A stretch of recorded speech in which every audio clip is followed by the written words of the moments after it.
Hey everyone, this is Bishop Bowser here, and today I just want to give you 3 tips to share with you on 3 principles of how you can be true to yourself, remain true to yourself in the midst of chaos and crisis and all the things that are trending that is so easily to get caught up in and move you away from your goal, your vision, your purpose, your dreams that God has assigned for you.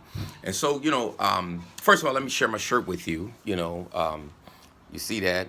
I said I am an abolitionist and all the various things that I say that I want to abolish. I've had this shirt for a couple of years now. When I first wore it, it wasn't trendy. And, some of the things people believed in, but we go in different spaces, people believe different things. But I still wore it and still believed it and still believe it today on that, especially, abolishing racial profiling. But back to being true to yourself. If you're not true to yourself, then you're going to be true to someone else and help someone else reach their goals, accomplish, fulfill their agendas and different things like that. And you don't want to get caught up in that. We do things as a team and we work together on things together, but you got to stay on task and stay focused on what your mission is, what your purpose is, what your vision is, what God has called you to do, right? So the way you could do that and the way you can stay true to you, true to what you're supposed to do, is I operate on 3 principles. All 3 of these principles I've established being under my mentor, Bishop Jeremiah Reed, who's gone on to be with the Lord. But back in the days when I was a young minister, didn't really know too much about being a pastor and so on, he took me under his wings to mentor me. And I remember when I was going to run my first revival at his church. He had this huge church. He was most definitely popular and was sound in doctrine. And here I am, this young minister coming in.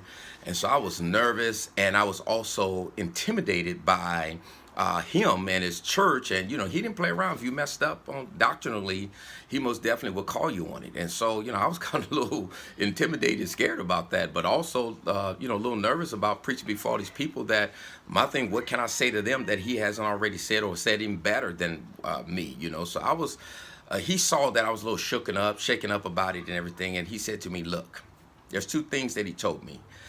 The first thing he said, look, be yourself. Be yourself. If he said you be yourself, people will respect you, right? And so that's one of the principles that I always operate on. I'm always going to be who I am. What you see is what you get, whether you like it or whether you don't like it. I'm not going to change for nobody but God. I will change for the Lord. But anybody else, you're going to have to, what you see is what you're going to get, what you get, and you're going to have to accept me. Then the second thing he told me is that when I go in there and preach, he said, preach whatever you believe. Now, that made me feel a little bit more better, but at the same time, it's kind of like, man, I might preach something that you disagree with, and I'm going to still get put on blast. But it really put something in me to be encouraged to go in there and preach and say the things that I believe God was putting on my heart to say. And so those 2 principles I always operate on. I'm going to be myself no matter what space I'm in, no matter who I'm around, who I'm talking to. What you see is what you get. And I'm always going to speak from the heart. I'm always going to speak the truth that I believe that I have. I may not always be right, but I'm going to speak what I believe. Paul said, continue to think you have learned and been convinced of.